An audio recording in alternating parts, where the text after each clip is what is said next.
or Kim-Khwab weight or Kin-Khab brocade. It is in it the weft yarn. On weft yarn we use zari और gold silver thread.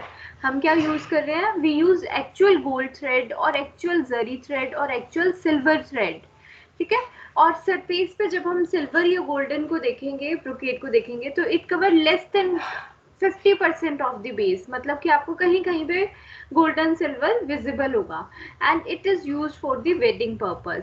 Then there comes Amru brocade. Amru brocade is densely woven into silver और golden colour. जब आप base पे देखोगे तो आपको सबसे ज्यादा सिल्वर गोल्डन कलर दिखेगा, लेकिन इसमें हम यूज क्या करते हैं? We use silk thread instead of zari. तो जो आपको शाइननेस बेस पे दिखेगी वो किसके कौन सी दिखेगी आपको? वो आपको सिल्क थ्रेड की दिखेगी. मतलब in weft we use silk thread. In zari brocade in weft direction we use zari, silver और gold thread. Then there comes Abrawans wait.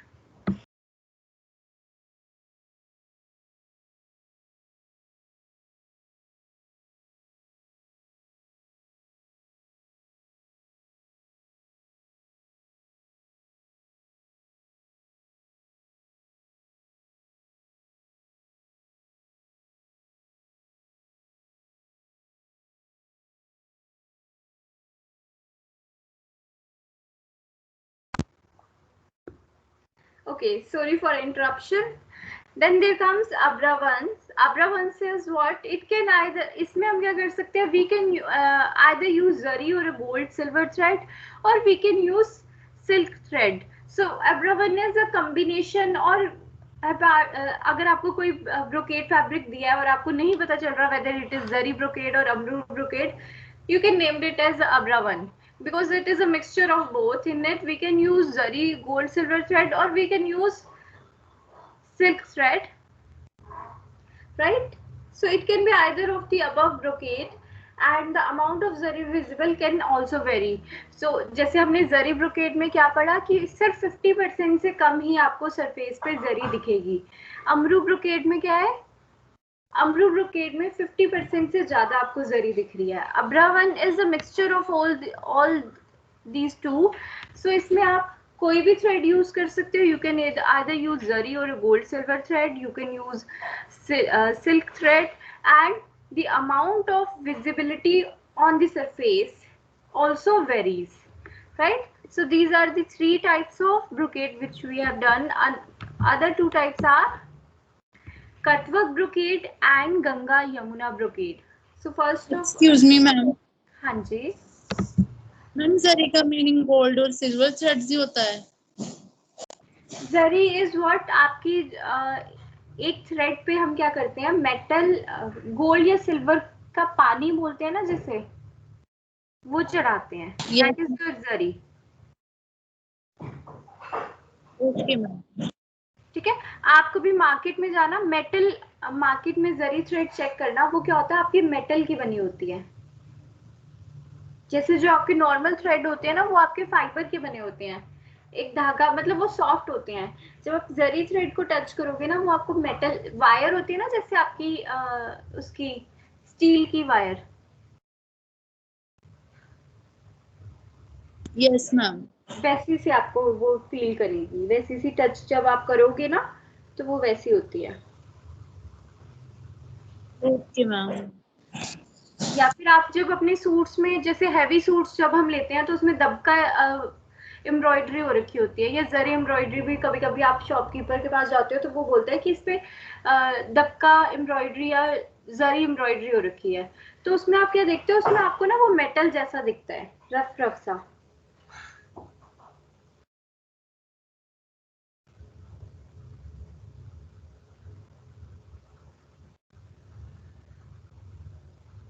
ठीक है. Yes ma'am.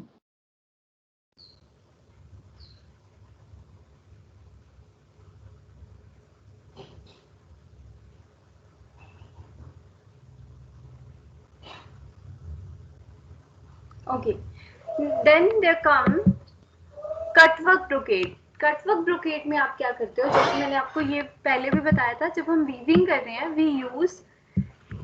we are using warp yarns, we are using weft yarns. Along with these warp and weft yarn, we are using another set of yarn for making motif. ठीक है, so वो yarn हम कहाँ use करते हैं, cutwork brocade में.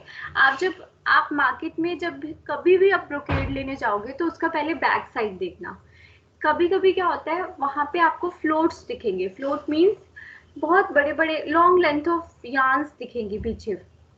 तो उसमें क्या है, उसमें क्या आपकी कटिंग नहीं की हुई. आपके बैक साइड पे अगर बहुत बड़े बड़े आपको धागे दिखाई दे रहे हैं ना, फ्लोट मीन्स धागे, तो उसका मतलब क्या है, जो वेफ्ट यार्न आपके सरफेस पे पीछे विजिबल है, उनकी हमने क्या नहीं की हुई, कटिंग नहीं की हुई. वो लॉन्ग लॉन्ग यार्न्स क्यों विजिबल होते हैं, जब हम मोटिव बहुत दूर दूर ड्रॉ करते हैं सरफेस पे.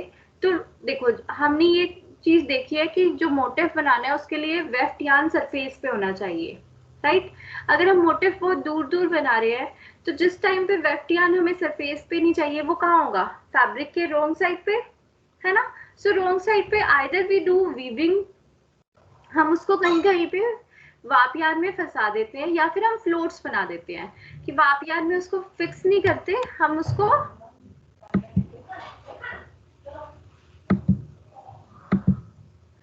ऐसे ही छोड़ देते हैं. तो वो क्या होता है, वो बैक साइड पे आपको लॉन्ग फ्लोट्स दिखाई देते हैं. ठीक है, सो कभी कभी हम उसकी कटिंग कर देते हैं. जब हम कटिंग कर देते हैं तो आपको बैक साइड से वो फिनिश्ड फैब्रिक दिखता है. जब आप उसकी कटिंग नहीं करते हो तो आपको वो बैक साइड पे फ्लोट्स दिखाई देते हैं. सो कटवर्क ब्रोकेड इज व्हाट, सबसे पहला फीचर क्या होगा, in it along with warp and weft yarn we use another set of yarn for making motifs. So the supplementary weft is woven in a heavier or a thicker fibers. और आपके देखोगे जिस जिस side पे वो motive बने होंगे वहां पर आपको वो फैब्रिक थोड़ा थिक दिखेगा, क्योंकि हम 3 सेट ऑफ यार्न यूज कर रहे हैं जिसमें वाप एंड वेफ्ट आपके सेम डेंसिटी के है, एंड जो एक और सेट हम यार्न का यूज कर रहे हैं वो थोड़ा सा क्या होगा, डेंसर होगा या हैवियर होगा, थोड़ा बल्की होगा. ठीक है, जिसकी वजह से वो फैब्रिक में कहीं कहीं पे आपकी हैवी इफेक्ट देगा.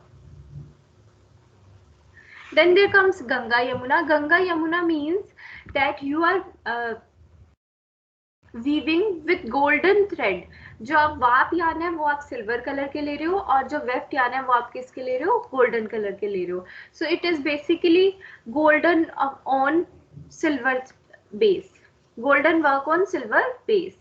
It is known as Ganga Yamuna. ठीक है, सो 5 तरीके की ब्रोकेड्स क्लियर है आप सबको.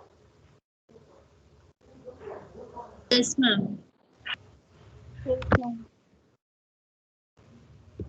Then there are 2 types of, further आपकी 2 तरीके की ब्रोकेड होती है, कंटिन्यूस और डिसकंटिन्यूस. इसका मतलब क्या है, जो मैंने आपको बताया कि हम बेस साइड, मतलब जो आपका रॉन्ग, एक तो हो गया बेस जहाँ पे आपको फैब्रिक दिख रहा है राइट साइड, एक होता है आपका रॉन्ग साइड. सो आप रॉन्ग साइड में कभी फ्लोट्स को कट कर देते हो, कभी आप जो आपका वेफ्ट यार्न है उसको कट नहीं करते हो, उसको कंटिन्यूशन में लेके जाते हो.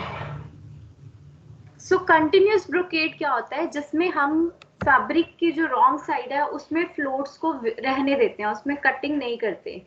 पीछे आपको धागे दिखाई देंगे रॉन्ग साइड पे बहुत सारे.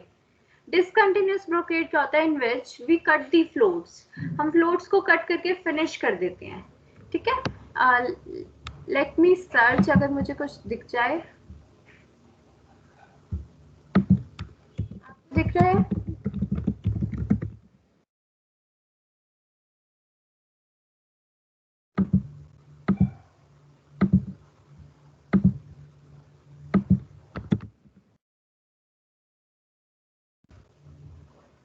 ये देखो.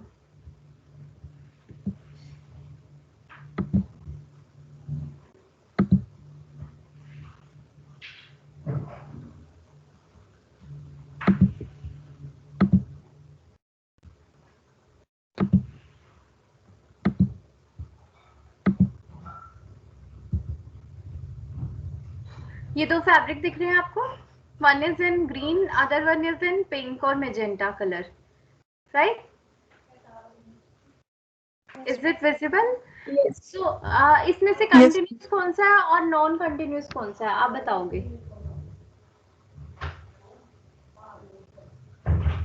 आपको कौन सा कंटिन्यूस लग रहा है और कौन सा नॉन कंटिन्यूस लग रहा है?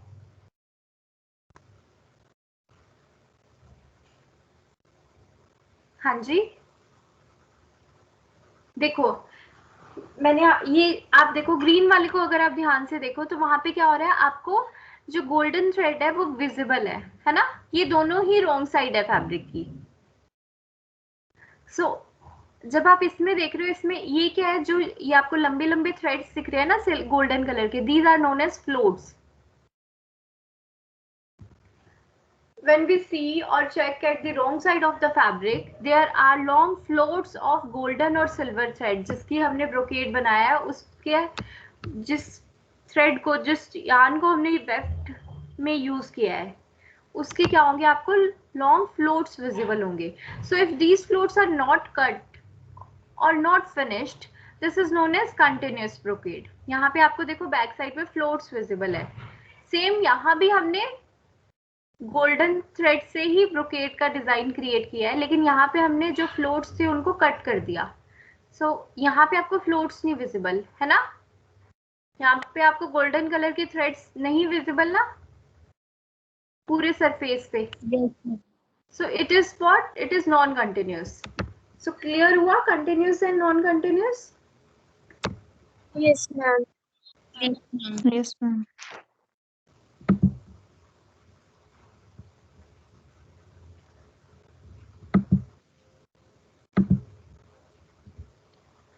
सो ये तो हो गया आपका, हमने टाइप्स ऑफ कर लिया, मोटिव्स कर लिए, then difference in the back side of the fabric कर लिया. अब हम क्या करेंगे, हमने we have already done it कि हमने पहले क्या कर लिया है, हमने मैन्युफैक्चरिंग वीडियो के थ्रू कर लिया. अब हम थियोरेटिकली उसको पढ़ेंगे. So what are the different materials required for manufacturing of this is, first of all what we do, we will refine the silk for brocade making. So refining of silk is what, making of silk, which we have done in previous class, that is throwing, degumming, ये सारे process कर रखे है ना हमने जब हमने elements of textile किया था. We have done the manufacturing of silk in which we have done different processes. जैसे throwing is what, twisting of fiber to convert it into yarn. Twisting of silk fiber to convert it into yarn. What is degumming? Removal of extra sericin or gum from the silk fiber. ठीक है? Then weighing is what, adding weight to the silk fiber so that it is easy to handle. क्योंकि जब हम degumming करते हैं तो क्या होता है, वो वेट लूज हो जाता है उस फैब्रिक का या फाइबर का, जिससे वो हैंडल करने, जिससे उस पर काम करना मुश्किल हो जाता है. So the first technique is technique of refining silk for brocade making, जो कि हमने पहले भी कर रखी है. ठीक है? Then there comes tools. देखो क्योंकि हम इंट्रिकेट डिजाइन्स यूज करते हैं तो आपको डिफरेंट लूम पे काम करना पड़ेगा. एक हमने बेसिक लूम की वर्किंग कर रखी है, लेकिन there to make intricate designs we use different looms. तो उसमें से एक लूम है आपका जैकार्ड लूम. एक होता है आपका बेसिक लूम, एक होता है आपका डोबी लूम, एक होता है आपका jacquard loom. Jacquard loom is used to produce intricate designs. ठीक है? सो जैकार्ड लूम में हम बेसिकली करते क्या है, वो हम यहाँ पे जब प्रोसेस करेंगे तो आपको क्लियर हो जाएगा. फिर एक लास्ट में मैं आपको ओवरऑल भी बता दूंगी. So for preparation of jacquard loom basically होता क्या, आप बेसिक लूम पे ही एक पार्ट जोड़ देते हो, जैकार्ड बोलते हैं जिसे हम, और उससे क्या होता है, उस लूम की ऑपरेशन या प्रोसीजर चेंज हो जाता है. So tools for jacquard preparation, उस जैकार्ड मशीन या जैकार्ड पार्ट को प्रिपेयर कैसे करते हैं, for that we required manual paper cutter machine. We required paper cutter machine, punching machine होती है आपकी, और एक दो मशीन यूज करते हैं इसमें, cutter machine, cutting machine and punching machine. Cutting is what, scissor हो सकती है. मैनुअल पेपर कटर मशीन क्या हो सकती है आपकी, सीजर भी हो सकती है, या फिर ऑटो मशीन मैकेनिकल एक होती है मशीन जिसपे ब्लेड लगा होता है और उसको आप हाथ से पकड़ के क्या करते हो, कट करते हो। जैसे पिज्जा के लिए हम कट करते हैं ना, स्लाइसर, स्लाइस कट करने के लिए, वैसी सी एक पेपर कटर मशीन भी होती है जिससे पेपर कटिंग होती है। और हो सकता है उस मशीन पे आपके क्या लगा हो, एक मोटर लगी हो जिससे आप मैनुअली इजीली उसको ड्रैग करके कटिंग कर सकते हो। So you required manual paper cutter machine for cutting of sheets. Then you required brown rectangle sheets, जो आपकी ब्राउन शीट्स होती है ना मोटी वाली, बोर्ड शीट्स, आपको वो चाहिए। Then you required measuring scale for marking. You required small punch tools with rubber washers. ये क्या होते हैं आपके, एक स्टील का बोर्ड होता है जिसमें पंच, जिसमें होल्स हो रखे होते हैं बहुत सारे। सो आपको एक स्टील का बोर्ड चाहिए, ये एक इंस्ट्रूमेंट ही होता है। Then you required punching tool. Punching tools होते हैं ना, आप सर्च करोगे तो आपको एक तो होता है पेपर पंचिंग टूल्स जिसमें सिंपल होल होता है और हम उसको ऐसे क्लिक करते हैं और वो कट जाता है। लेकिन बोर्ड पे या फिर ये मेटल पे पंचिंग करने के लिए पिन होती है एक, ठीक है। सो हम उसको पिन को रखते हैं और हैमर से उसको दबाते हैं और वो पंच करती रहती है जहां जहां हमें चाहिए। So we required, so basically jacquard बनाने के लिए हम क्या, हमें क्या क्या चाहिए, पहले मैं आपको जिकार्ड की ना मैन्युफैक्चरिंग बता देती हूँ जिससे आपको इक्विपमेंट समझ आ जाएंगे।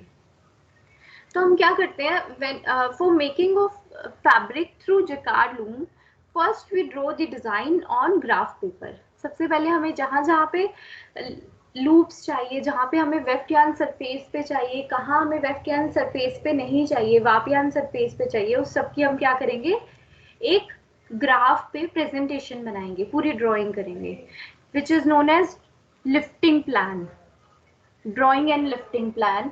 हम उस ग्राफ पे पूरी डिजाइनिंग करके उस डिजाइन को we will transfer on punching boards. वो बोर्ड किसके बने होते हैं आपके, ये जो ब्राउन शीट्स है इन पे हम क्या करते हैं, हम उस जगह पे पंच करते हैं जहां जहां हमें क्या चाहिए। जो आपके हार्नेस है, आपकी निडल्स है, जो लूम में आपके हार्नेस होते हैं ना, हार्नेस एंड हेडल्स, जिसमें से वापियांस पास होते हैं। सो हम होल उस जगह कर देते हैं जहां पे वी रिक्वायर्ड कि दैट पर्टिकुलर सेट ऑफ वापियान will go upward and make shed. तो जहां होल होगी वहां से निडल अप चली जाएगी और वहां पे उस निडल पे जो वापियान होगा वो क्या हो जाएगा, वो भी ऊपर चला जाएगा और वो शेड बना लेगा, ठीक है।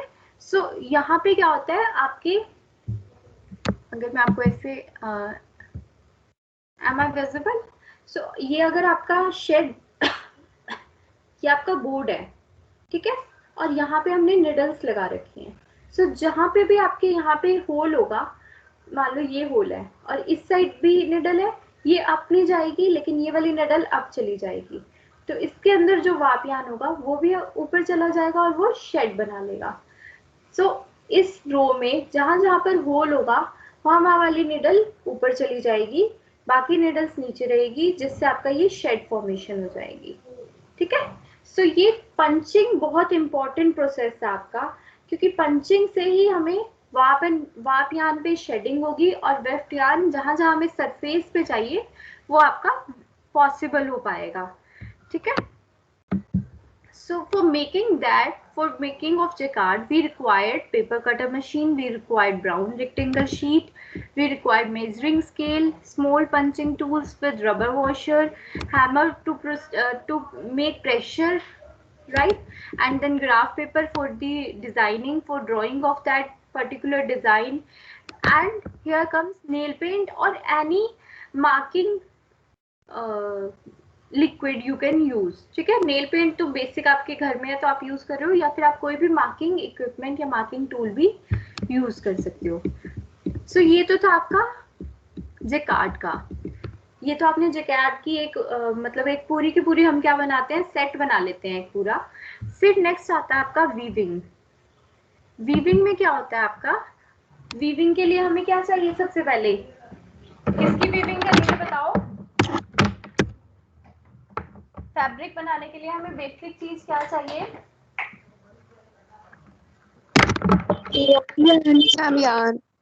Yarns, right. लूम की प्रिपरेशन तो हमने कर ली, लेकिन लूम पे भी तो हमें कोई रॉ मटेरियल चाहिए जिससे हम फैब्रिक बनाएंगे। So we require, yes, we require yarn.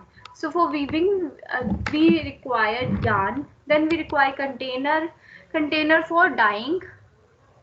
Then metal rods for drying. Then dye colors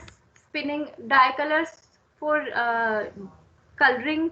Then spinning wheels. What is spinning wheel? What is spinning? Spinning is adding twist to the fiber to make it, to convert it into yarn. So what is spinning wheel? Spinning wheel is used to convert fiber into thread or into yarn. Then we require spindles. Spindles क्या होते हैं आपके? जैसे ये देखो, ये छोटे छोटे आपको रोड लाइक चीज दिख रही होगी, जो मैंने जैसे हम जब काइट फ्लाइंग करते हैं तो भी आपका वो जो यूज करते हैं, that is also spindle. So spindle is required to roll down the yarn on it. Then we require shuttle. Shuttle is what?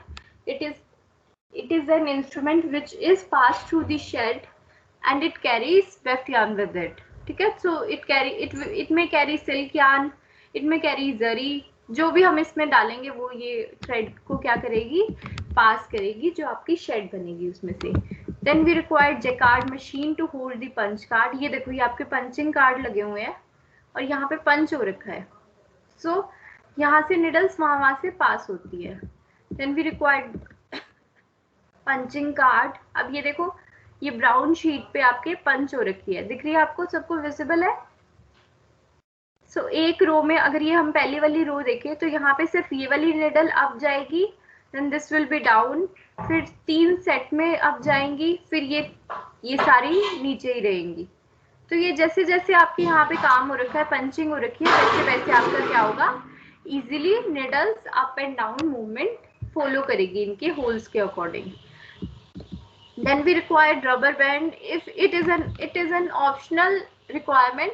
अगर हमें क्या चाहिए, अगर हमें टाई एंड डाई करनी है तो we can use rubber band, we can use thread, we can use आपकी जो आजकल प्लास्टिक के वो थ्रेड्स आते हैं वो भी यूज कर सकते हैं. ठीक है? Then we required handloom. Handloom means loom, जिसपे हम जैकार्ड का वो पार्ट लगाएंगे, जिसपे हम पूरे बोर्ड्स आपके पंचिंग के लिए यूज करेंगे और जिसपे हम वाप एंड वेफ्ट यार्न्स को प्लेस करेंगे for weaving. And after that we required spools और जो हमने यहाँ पे अभी किया था ना, spindles. These are same thing. ये हमें क्यों रिक्वायर्ड होते हैं? We required it for rolling of the yarns. Then warping machine. Warping machine is an optional process. आप मैनुअली भी कर सकते हो, आप मशीन को यूज करके भी कर सकते हो. Warping machine is use to roll down the warp yarns on the वाप बीम. वाप बीम आपको पता है, warp beam is the part in the basic loom जिसमें से क्या होता है? वाप यार्न्स आर फीड और fed towards the shedding area. Warp beam से ही आपके वाप यार्न्स आगे जाते हैं जहाँ पे शेडिंग होती है ना? So wapping is then there comes heddles and reeds. Heddles and reeds क्यों चाहिए? Heddle is required for the formation of what?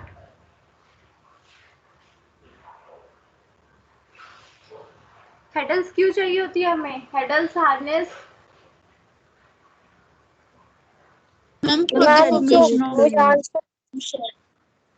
for the formation of shed, ताकि वो वाप यार्न की मूवमेंट को कंट्रोल कर सके कि कौन से वाप यार्न्स आपके अपवर्ड मोशन में जाएंगे, कौन से वाप यार्न्स आपके डाउनवर्ड जाएंगे और एक शेड क्रिएट करेंगे. Then we required reed to keep warp and weft yarn in 90 degree, at 90 degree, है ना? Reed is the device. क्या करते हैं रीड से हम?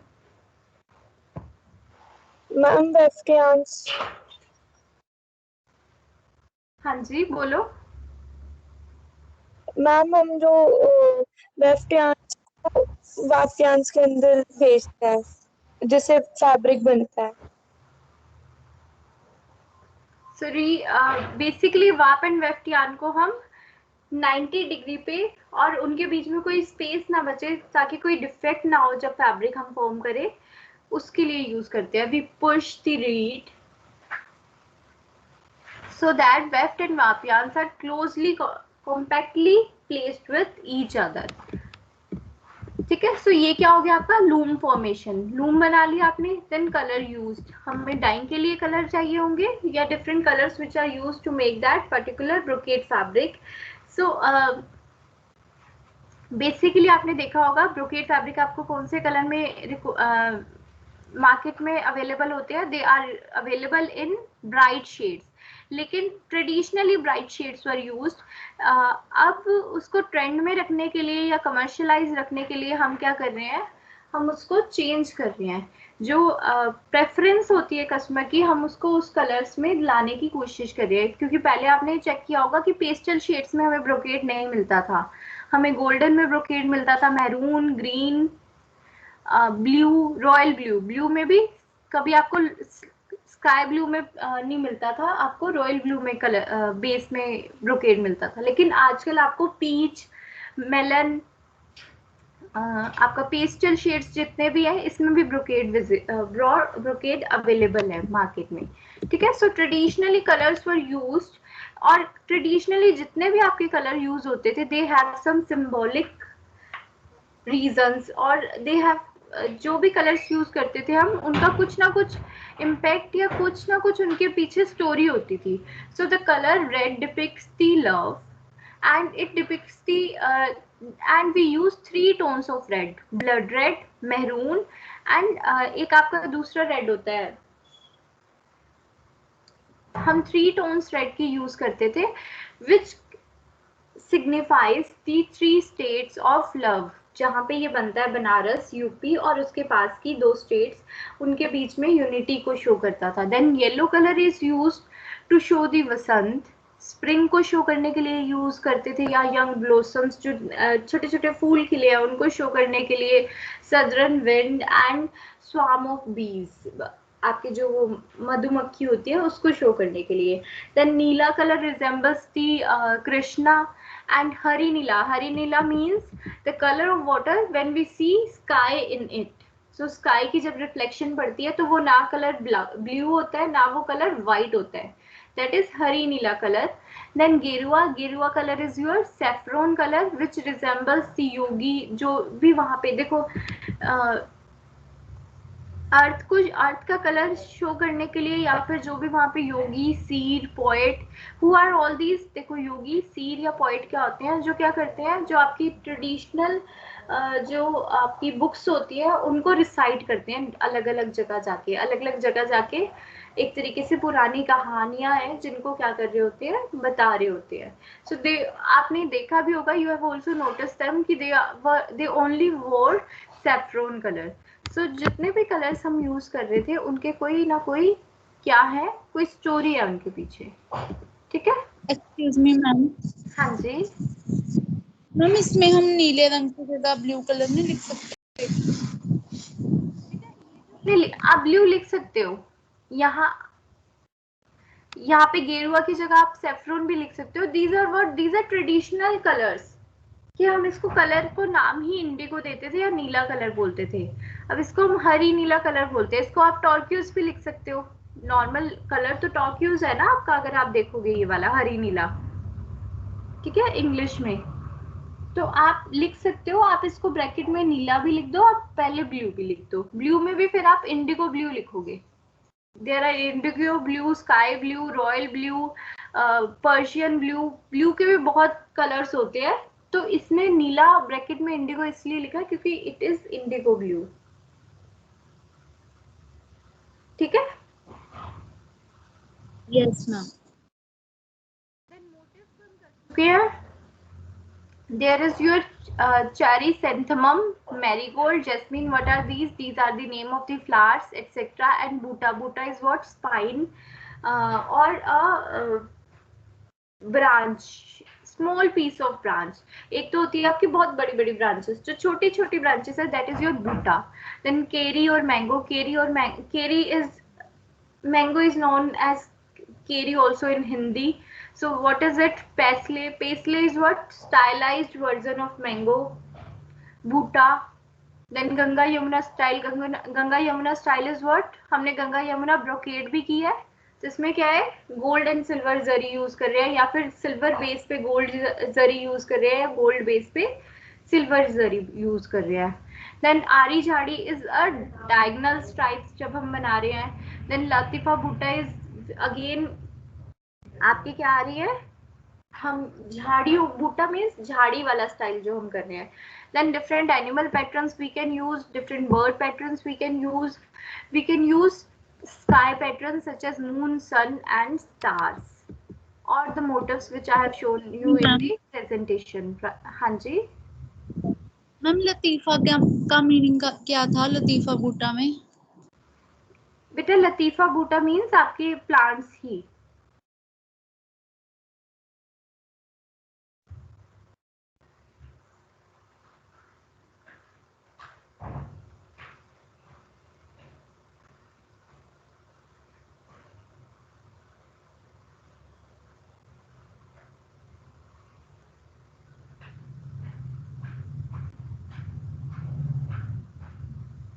जैसे आरी झाड़ी इज योर डायगनल स्ट्राइप, जिसमें क्या है आपका जो डिजाइन होगा वो डायगनल ही होगा। लतीफा बूटा में क्या होता है आपका जो डिजाइन है वो ब्रिक स्टाइल में होता है। ब्रिक समझते हो आप लोगों ने प्लेसमेंट्स की थी, आप लोगों ने किसी सब्जेक्ट में प्लेसमेंट की है? यस नो बोलो। Yes ma'am, yes ma'am. उसमें आपने ब्रिक स्टाइल की है, brick placement. Yes ma'am.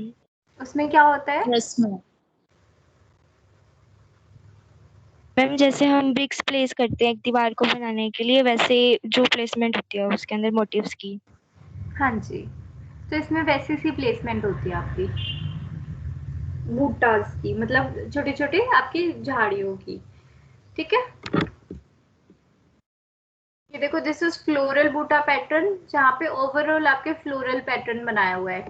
This is पेस्ले pattern, ये देखो अम्बी बनाई हुई है। देन एनिमल और बर्ड पैटर्न। देन टेम्पल और मॉस्क्यू पैटर्न। जो टेम्पल या मॉस्क्यू के ऊपर वाला जो पोर्शन होता है वो कैसा होता है, ट्राइंगुलर होता है ना, वैसा सा पैटर्न बना रखे है।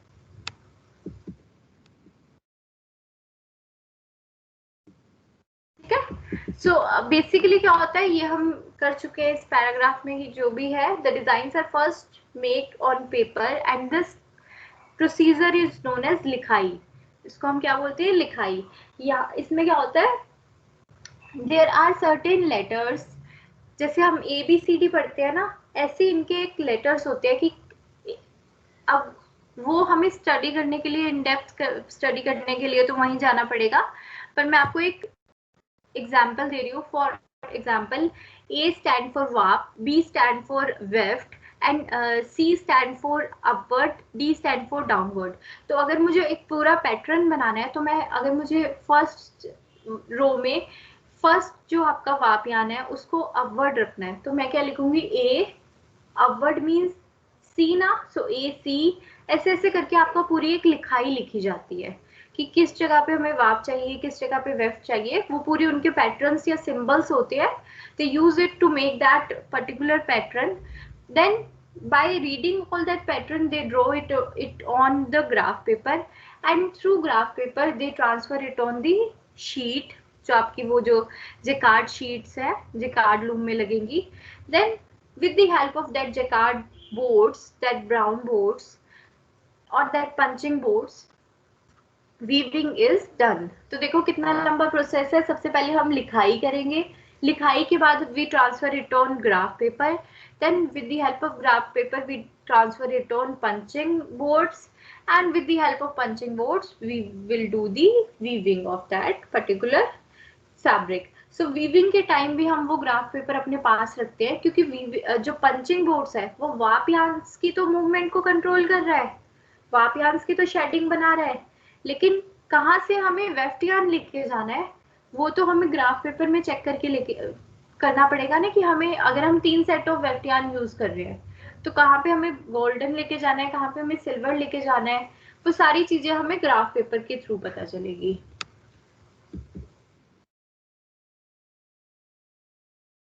ठीक है, then there come zari preparation. Zari में क्या होता है, one is your badla, other one is your kalabattu. बदला मीन्स आपकी गोल्ड या सिल्वर वायर ही आप यूज कर रहे हो। काला बटू इज जिसमें आप मेटल वायर यूज कर रहे हो, कोई भी थ्रेड, कॉटन और सिल्क थ्रेड यूज कर रहे हो, और उसके ऊपर क्या हो रहा है आपका, आपने सिल्वर या गोल्डन या कॉपर को क्या किया हुआ है, पानी चढ़ा दिया एक तरीके से। ठीक है, so badla is your pure wire. Pure wire means जिसमें कोई मिक्सिंग नहीं है। Kalabattu is what, it is your mixed wire in which the gold and silver thread is not a wire of gold but specially prepared thread of silk or cotton thread which are twisted over silver coated copper wire। ठीक है, एक copper wire है जिसपे हमने क्या कर रखी है, कोटिंग कर रखी है। Then there comes method of weaving जिसमें हम जिकार्ड और डोबी को यूज करते हैं। हाँ जी मैम, ये मेथड ऑफ वीविंग कल करवा दोगे आप?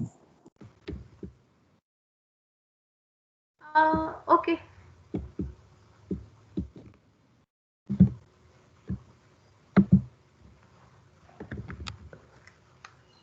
अभी आपकी क्लास है क्या? No ma'am. No ma'am.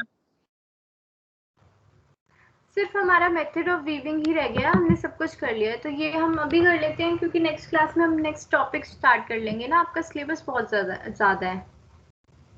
ठीक है, ओके मैम। क्योंकि हम कर चुके हैं, हम बस एक रीड आउट कर रहे हैं चीजें। आप समझ तो लास्ट वाले लेक्चर में ही गए थे सब कुछ।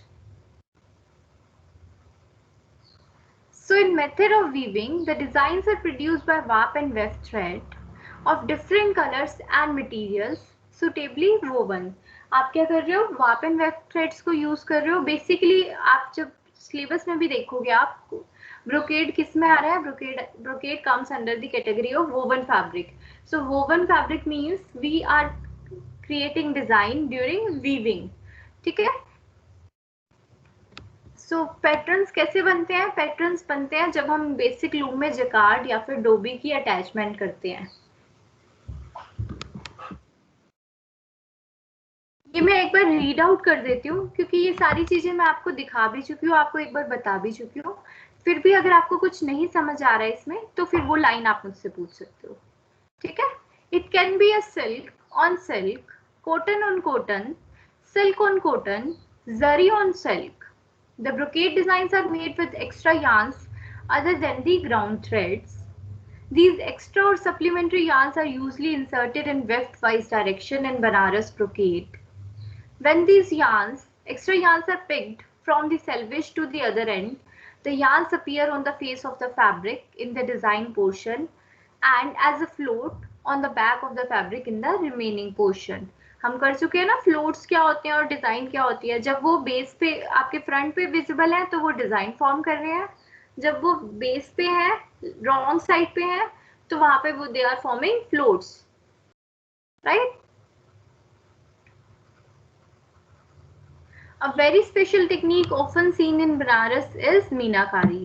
What is meenakari? जिसमें क्या है, एक्स्ट्रा शाइन आपको दिखाई देती है। बेसिकली मीनाकारी क्या है आपकी, मीनाकारी रेफर्स टू जब हम बहुत इंट्रिकेट डिजाइन बनाते हैं, बहुत छोटे छोटे और बहुत शाइनी डिजाइन बनाते हैं। सो मीनाकारी आपकी फैब्रिक पे भी होती है, आपकी जो आपके डिफरेंट यूटेंसिल्स होते हैं जैसे प्लेट हो गई, इन सब पे भी मीनाकारी डिजाइन होती है। So in this technique, a motif is woven with an additional color which stands out and resemble the enameling in jewelry। अगर आप ज्वेलरी देखते हो, ज्वेलरी में क्या देखते हो आप, छोटी छोटी जगह पे different different colours add up हो रखे होते हैं। एक अगर आप मोर का इयरिंग लो, पीकॉक शेप में इयरिंग हो, तो उसमें क्या होता है, उसमें डिफरेंट कलर्स से वो इयरिंग बनाया होता है। So that is enamelling. So same जब आप फैब्रिक पे उस ब्रोकेड को देखते हो तो आपको ऐसा लगता है कि वो एनेमलिंग इफेक्ट आपका फैब्रिक में क्रिएट हो रखा है। देन उस कलरफुल इफेक्ट को बनाने के लिए हम क्या करते हैं, we use coloured yarns which are slightly untwisted. थोड़े से अनट्विस्टेड होते हैं जिससे वो क्या होता है, वो रेज्ड इफेक्ट देते हैं। ठीक है, सो अगर हम एक चार्ट में करें जो भी हमने अभी तक किया है, वीविंग प्रोसेस में सबसे पहला काम क्या करते हैं हम, मेकिंग ऑफ जेकार्ड लूम या जेकार्ड कार्ड, जिसमें हम पंचिंग करते हैं, ग्राफ पे बना के पंचिंग करते हैं और पंचिंग करके उसको जेकार्ड लूम पे लगा देते हैं। सेकेंड प्रोसेस हम क्या करते हैं, dyeing of yarn. Third process क्या करते हैं, वाप यार्न्स को वाप बीम पे लगाते हैं, वेफ्ट यार्न को बीम पे लूम पे फिक्स करते हैं, ठीक है। और उसके बाद फिर हम क्या करते हैं, वीविंग करते हैं। सो ये बेसिक आपका सारा हमने यहाँ पे लिखा हुआ है। देन ट्रेडिशनली इसका यूज कैसे होता था, क्या क्या कहाँ कहाँ यूज होते थे बताओ, ये तो आप बता दो। अपहोल्स्ट्रीज में। हाँ जी, मुगल्स कहाँ यूज करते थे, अपने गारमेंट्स में भी। So during the time of Mughal, it is used in almost each and everything, whether it is costumes, whether it is turbans, skirts, frock, trouser, or curtains, fans, fabrics, bolsters, footstools. मतलब आपकी कोई भी चीज ले लो, आपको आसपास हर जगह brocade ही brocade दिखेगा, ठीक है। फिर साड़ी, दुपट्टा, dress fabric, all these were made up of brocade. Then there comes maintenance. आपको ब्रोकेड की मेंटेनेंस कैसे करनी है, हमने अभी पढ़ा ब्रोकेड क्या है, सिल्क पे सिल्क, कॉटन पे कॉटन, कॉटन पे सिल्क, कॉटन पे जरी, कॉटन पे सिल्क, जरी पे सिल्क पे जरी, है ना। मतलब हम डिफरेंट यार्न्स यूज कर रहे हैं। सो मेंटेनेंस आपको आपकी डिपेंड करती है कि आप कैसा टाइप ऑफ फैब्रिक बाय कर रहे हो। So always read the guidelines और the label, जो भी आपके लेबल पे लिखा होगा कि whether you have to you can wash it manually or you have to dry clean it, follow that, ठीक है। क्योंकि आप कभी कभी क्या होता है, फ्लोट्स होते हैं बहुत बड़े बड़े फैब्रिक के पीछे, और आप क्या करते हो, आप उसको हाथ से धो देते हो। हाथ से धोने से क्या होता है, या मशीन में धो देते हो, वो धागे क्या होते हैं, टूट जाते हैं और आपका पूरा का पूरा फैब्रिक खराब हो जाता है। तो वहां पे स्पेशली लिखा होता है कि इसको ड्राई क्लीन करवाना है, लेकिन आप लोग नहीं मानते, आप लोग हाथ से धो देते हो और वो खराब हो जाता है। सो आपको you have to read all the instructions which were written on that label, care label, and you have to follow that so that that fabric will remain forever with you, ठीक है। और आपको कभी भी वो direct sun you there is no need to dry it in direct sunlight, dry it out flat. मतलब क्या है, आपको इसको कभी टम्बल ड्राई नहीं करना, आपको इसको नॉर्मल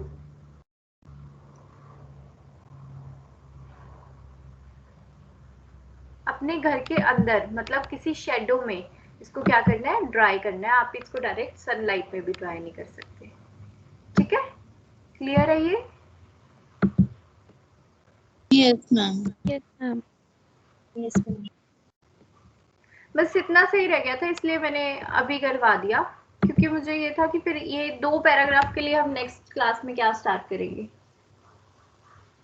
ठीक है। I will upload the notes, एक बार अच्छे से पढ़ लेना, कोई भी डाउट होगा, कुछ भी पूछना होगा, आप नेक्स्ट क्लास में पूछ सकते हो।